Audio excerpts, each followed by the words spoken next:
Hello my champions, I hope তোমরা সবাই ভালো আছো। তোমাদের পড়াশোনা খুব ভালোভাবে চলছে। আজকের এই ভিডিওতে আমি তোমাদের সঙ্গে আলোচনা করব class 7-এর lesson 3 we are 7।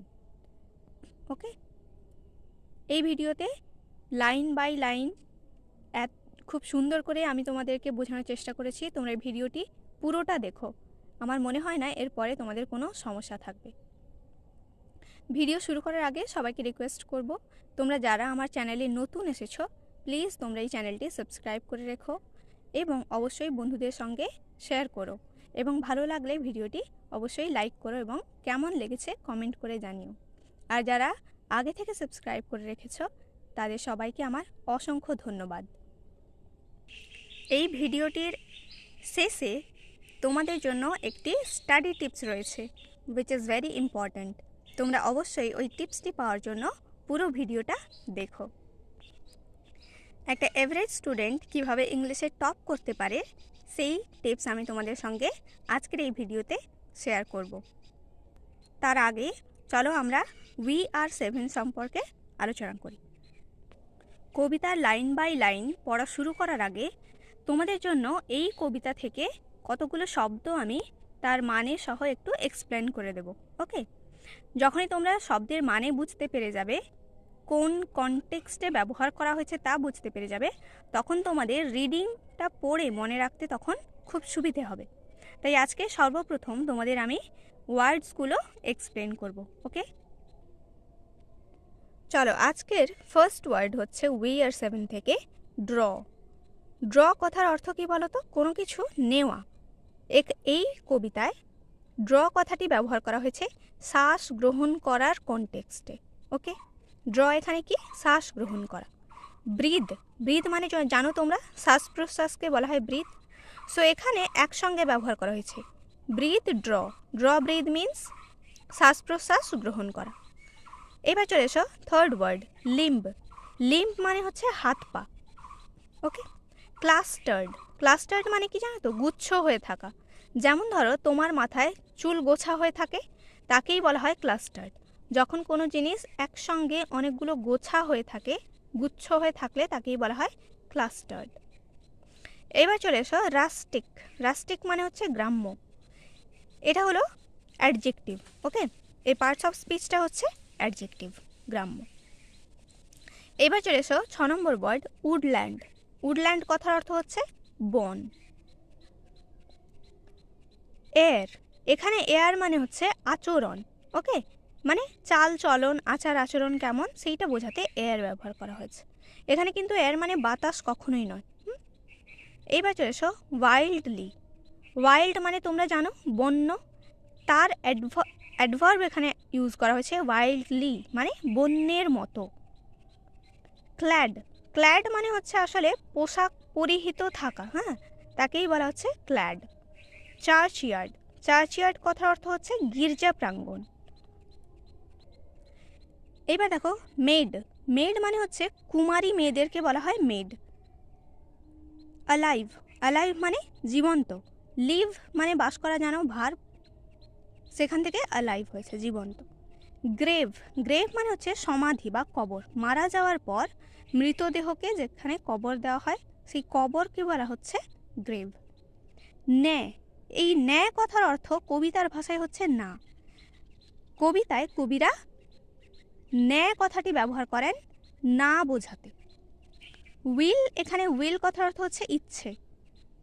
Spirit, এখানে স্পিরিট কবিতায় আত্মা অর্থে ব্যবহার করা হয়েছে, অর্থাৎ স্পিরিট মানে এখানে আত্মা। এবার চলো বন্ধুরা, তোমাদেরকে আমি একটু বলে দিই কবিতার overview.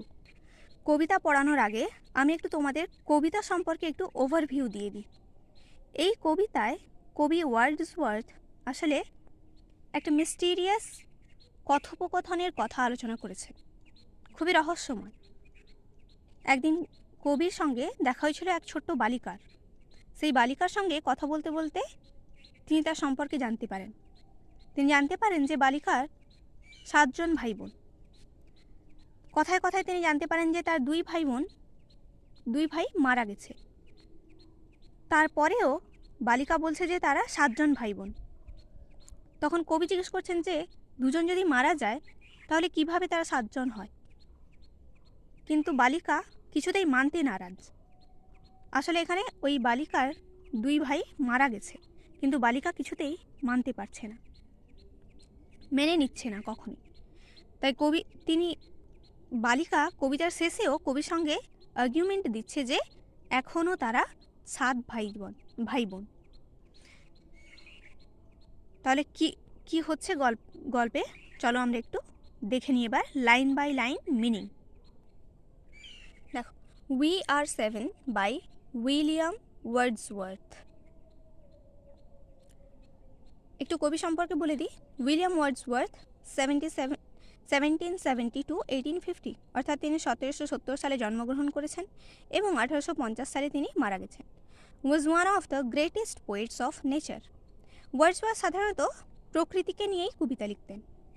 He was a major poet of the romantic period. তিনি ইংরেজি সাহিত্যের রোম্যান্টিক পিরিয়ডের একজন গুরুত্বপূর্ণ কবি ছিলেন। His greatest poems are the prelude, the daffodils, Tintern Abbey, London 1802, ode to duty, upon Westminster bridge, etcetera.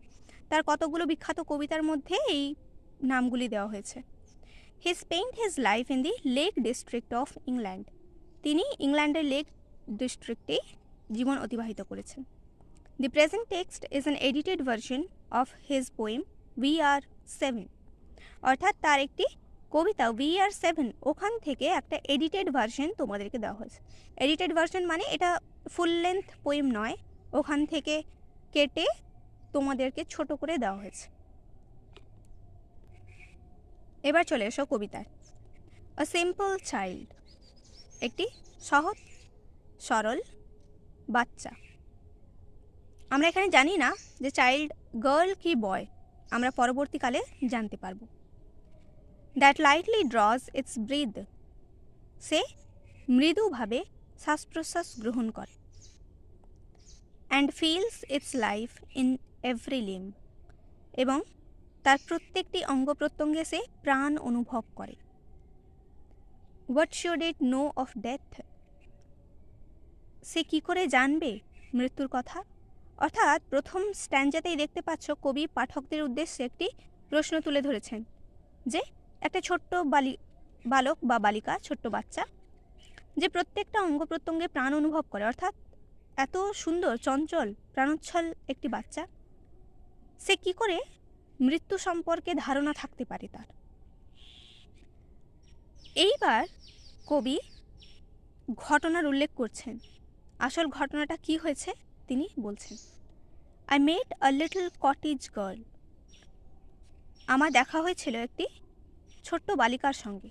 Cottage girl মানে হচ্ছে the girl who lives in cottage. এই মেয়েটি একটি ছোট্ট কুঁড়ে ঘরে বাস করে, তাই তাকে কটেজ গার্ল বলা হচ্ছে। She was 8 years old, she said, সে বলেছিল যে তার বয়স 8 বছর, অর্থাৎ ওই ছোট্ট বালিকা বলেছিল যে তার বয়স হচ্ছে 8 বছর। Her hair was thick with many a curl that clustered round her head. Her hair was thick, তার চুল ছিল মোটা অর্থাৎ ঘন চুল, and many a curl that clustered round her head, এবং তার মাথায় কোঁকড়ানো চুলের গোছা ছিল। কার্ল হেয়ার মিন্স কোঁকড়ানো চুল। তোমাদের অনেকেরই কোঁকড়ানো চুল থাকতে পারে, তাকে ইংরেজিতে বলা হয় কার্ল হেয়ার। ওকে, ক্লাস্টার্ড মানে মাথায় কেমন চুলটা গোছা হয়ে থাকে, তাকেই বলা হয়েছে clustered. She had a rustic woodland air, তার ছিল গ্রাম্য বন্যের মতো আচরণ। অর্থাৎ এখানে ওই বালিকার অ্যাপিয়ারেন্স সম্পর্কে কবি বর্ণনা করছেন যে ওই বালিকা কেমন তার আচার আচরণ হাবভাব ছিল। মেয়েটি ছিল গ্রাম্য অর্থাৎ রাস্টিক, অ্যান্ড উডল্যান্ড এয়ার মানে, উডল্যান্ড মানে হচ্ছে বন, তোমাদের আগেই বলেছি। এয়ার মানে এখানে আচরণ, অর্থাৎ বন্যের মতো আচরণ। And she was wildly clad, আর তার পোশাক আশাক ছিল বন্যের মতো। Her eyes were fair and very fair, তার চোখগুলি ছিল সুন্দর এবং খুবই সুন্দর। অর্থাৎ কবি তার বিউটিকে এখানে বর্ণনা করছেন, তার অ্যাপিয়ারেন্স কেমন, যে খুবই সুন্দর, অতি সুন্দর তার appearance. Her beauty made me glad, তার সৌন্দর্যে আমি আনন্দিত হয়েছিলাম। গ্ল্যাড মানে হলো আনন্দিত হওয়া। অর্থাৎ এই মেয়েটির এই স্ট্যান্ডাতে তোমরা দেখতে পাচ্ছ কবি মেয়েটির বর্ণনা দিয়েছেন। এই মেয়েটির সৌন্দর্যে কবি অভিভূত হয়েছে। Sisters and brothers, little maid, how many may you be. এবার এই প্রশ্ন কবি জিজ্ঞেস করছেন ওই ছোট্ট বালিকাটিকে। Sisters and brothers, little maid, ছোট্ট বালিকা, তোমার ভাই বোন কতজন? How many? 7 in all, she said. এবার কবির প্রশ্নে ছোট্ট বালিকা উত্তর দিচ্ছে, কতজন? সব মিলিয়ে 7 জন। And wondering looked at me, এবং সে অবাক হয়ে আমার দিকে তাকিয়ে থাকলো। And where are they, I pray you tell. এবার এটা কবি জিজ্ঞেস করছে। কবি বলছেন যে আমায় বলো তারা কোথায়? সি আনসার্ড, সে উত্তর দিল, 7 are we and 2 of us at Conway dwell। আমাদের 7 জনের মধ্যে 2 জন কনওয়েতে থাকে। ডুয়েল মানে কি বলতো? বাস করা, কোথাও বাস করাকে বলা হয় dual. And 2 are gone to sea, আর 2 জন গেছে সমুদ্রে। 2 of us in the churchyard lie, আর 2 জন গির্জা প্রাঙ্গণে শুয়ে আছে। অর্থাৎ গির্জা প্রাঙ্গণে শুয়ে আছে মানে ওই 2 জন মারা গেছে, তাদের কবরের কথা বলছে ওই ছোট্ট বালিকাটি। My sister and my brother, and in the churchyard cottage, dwell near them with my mother। দেখো, my sister and my brother, আমার ভাই এবং বোনেরা, and in the churchyard cottage, এবং চার্চইয়ার্ডের যে কটেজ মানে গির্জা প্রাঙ্গণের যে ছোট্ট কুঁড়ে ঘর, I dwell near them, আমি তাদের কাছাকাছিই বাস করি, with my mother, আমার মায়ের সঙ্গে। তাহলে এখানে বর্ণনা দিয়ে দিল যে 2 জন গেছে কনওয়েতে, 2 জন গেছে সমুদ্রে, 2 জন চার্চইয়ার্ডে শুয়ে আছে, এবং এই ছোট্ট বালিকা তার মায়ের সঙ্গে ওই চার্চইয়ার্ড কটেজে থাকে। You say that 2 at Conway dwell, তুমি বললে যে 2 জন থাকে কনওয়েতে। And 2 are gone to sea, আর 2 জন গেছে সমুদ্রে। Yet ye are 7, I pray you tell, তবুও তোমরা 7 জন, আমি প্রার্থনা করছি তোমার কাছে, তুমি বলো। সুইট মেড, ছোট্ট বালিকা, হাউ দিস মে বি, কী করে এটা হতে পারে? অর্থাৎ কবি এখানে একটু আশ্চর্য হচ্ছেন যে 2 জন চলে গেছে কনওয়েতে, 2 জন সমুদ্রে, তবুও 7 জন কী করে? Then did the little maid reply, তখন ছোট্ট বালিকাটি উত্তর দিচ্ছে, 7 boys and girls are we, আমরা 7 জন ছেলে মেয়ে। 2 of us in the churchyard lie, beneath the churchyard tree, তাদের মধ্যে 2 জন চার্চইয়ার্ডে গাছের নিচে শুয়ে আছে। বেনিথ মানে এখানে গাছের নিচে, তাহলে চার্চ চত্বরে যে গাছ আছে তার নিচেই চার্চইয়ার্ডে শুয়ে আছে 2 জন, অর্থাৎ তাদেরকে কবর দেওয়া হয়েছে, মারা যাওয়ার পর তাদের সমাধি দেওয়া হয়েছে। You run about my little maid, তুমি ঘুরে ফিরে চলছো ছোট্ট বালিকা। Your limbs they are alive, তোমার প্রত্যেকটা অঙ্গ প্রত্যঙ্গে তার জীবন্ত। If 2 are in the churchyard lied, then ye are only 5, যদি 2 জন চার্চ প্রাঙ্গণে শুয়ে আছে তাহলে তো তোমরা 5 জন হলে। এখানে দেখো কবি কাউন্ট করছেন ওদের ভাই বোন কতজন। বলছেন যে মোট যদি 7 জন হয় তাহলে 2 জন চার্চ প্রাঙ্গণে শুয়ে আছে, অর্থাৎ তারা মারা গেছে, তাহলে তো তোমরা আর 5 জন। Their graves are green, they may be seen, the little maid replied, ছোট্ট বালিকাটি উত্তর দিল যে তাদের সমাধি এখনও সবুজ, দেখাই যাচ্ছে। 12 steps or more from my mother's door, and they are side by side, আমার মায়ের দরজা থেকে 12 পা দূরে তারা পাশাপাশি শুয়ে আছে। How many are you then, said I, আমি জিজ্ঞেস করলাম তোমরা কতজন তাহলে? If they 2 are in heaven, যদি 2 জন এখন স্বর্গে আছে। Quick was the little meds reply, খুব দ্রুত ছোট্ট বালিকাটি উত্তর দিল। এখানে কুইক মানে হলো দ্রুত। ও মাস্টার উই আর 7, প্রভু আমরা 7 জন। অর্থাৎ কবি যতবারই বালিকাকে জিজ্ঞেস করার চেষ্টা করছেন সত্যিটা, যে 7 জনের মধ্যে 2 জন যদি মারা যায় তাহলে তো 5 জন, কিন্তু ততবারই বালিকা আর্গিউ করছে কবির সঙ্গে যে না, তারা 7 জনই। But they are dead, those two are dead, their spirits are in heaven. It was throwing words away, for still the little maid would have her will and say, nah, we are 7. দেখো, but they are dead, কিন্তু তারা তো মৃত। those two are dead, ওই দুজন মারা গেছে। their spirits are in heaven, তাদের আত্মা তো স্বর্গে।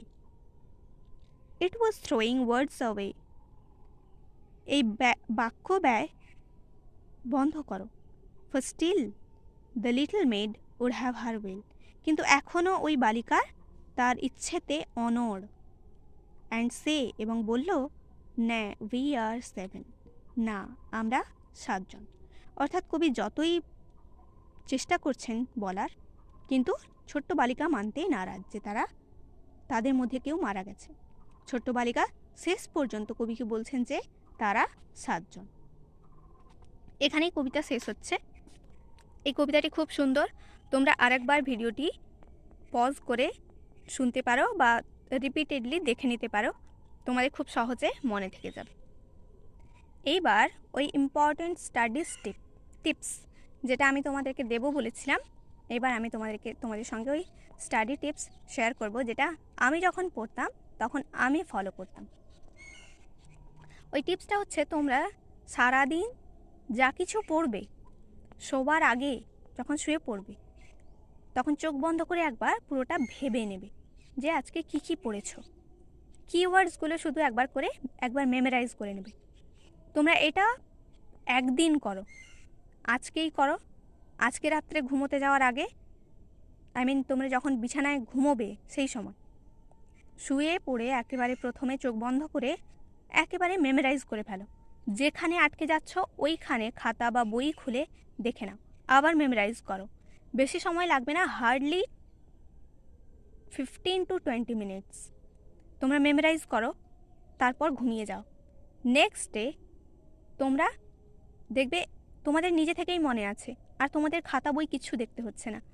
বা তোমরা যখন ইচ্ছে রাস্তায় হাঁটছো, বন্ধুদের সঙ্গে আড্ডা মারছো, ঘুরে বেড়াচ্ছ, তোমাদের দেখবে ওই টপিকের কথা মনে পড়লেই তোমাদের আপনি আপ সব মনে পড়ে যাচ্ছে, তোমরা আর ভুলছো না।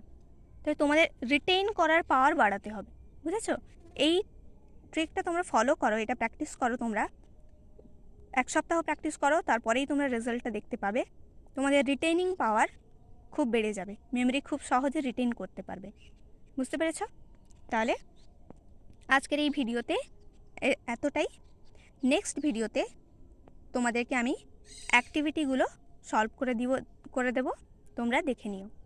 এই ভিডিওর লিঙ্কে তোমরা অ্যাক্টিভিটি সলভের লিঙ্ক পেয়ে যাবে। ওই লিঙ্ক ডেসক্রিপশানের লিঙ্ক থেকে ওই অ্যাক্টিভিটিগুলো তোমরা অবশ্যই দেখে নিও, খুব সুন্দর করে বুঝিয়ে দিয়েছি আমি।